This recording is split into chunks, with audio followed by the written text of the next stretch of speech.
Alright, Assalamualaikum, selamat petang tuan-tuan dan puan-puan sekalian. Okay, so hari ni dah gelap nak hujan.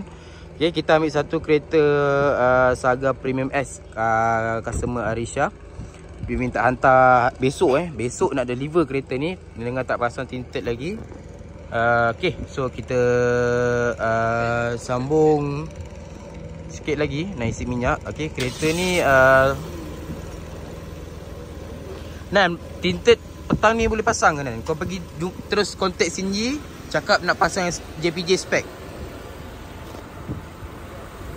Terus kontak dia.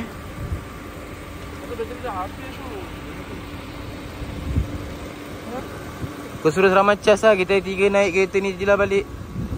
Satu je lah. Ni kereta aku kan? Penting ni. Satu je. Yalah, satu lagi tu bateri dah kong. Lagi satu? Tiga kan? Lagi satu dah sampai di sisi. Sebab hujan ni, aku bawa kereta ke sana dulu Tak payah cari kan hujan kan. Okey, kita sambung hujan, kita sambung sikit lagi. Okey, baik tuan-tuan dan puan-puan, kereta kita semua dah siap pasang tinted, tapi ada beberapa figure yang tak komplit lagi, tak cukup lagi. Okey, so ni nak pasang nombor plate depan. Kerana saya tengah pasang door visor. Nanti kita gerak ke Wangsa Maju. Hujan lebat dekat luar.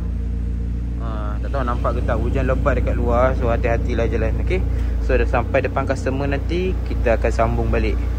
Right guys, so kita pasang nombor plate bahagian depan dulu. Okay, jom. Okay, Assalamualaikum guys. Tuan-tuan dan puan-puan, dah sampai dah kat Wangsa Maju. So terima kasih bawa kereta. So customer minta jumpa kat mall lah, sebab dekat luar hujan. Sepatutnya deliver dekat depan tempat kerja dia, tapi hujan. So lagi better macam ni, kita dalam mall. Okay, tak ada siapa kacau, tenang, tak basah. Right, kereta je basah. Okay, so sekarang ni customer kata on the way. Dia sekejap je, tempat kerja dia belakang ni je. Dia on the way, kita tunggu dia lah. Okay, apa-apa nanti saya akan update terus.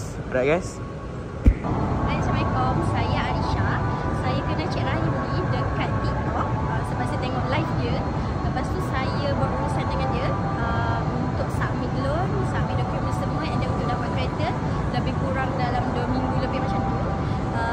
Saya punya prosedur untuk ambil kereta step by step tu sangat mudah. Cik Rahim tu sangat menyenangkan. Even saya tak dapat pergi sign agreement pun, dia datang dekat tempat kerja saya. Very recommended. Thank you. Okay, bye.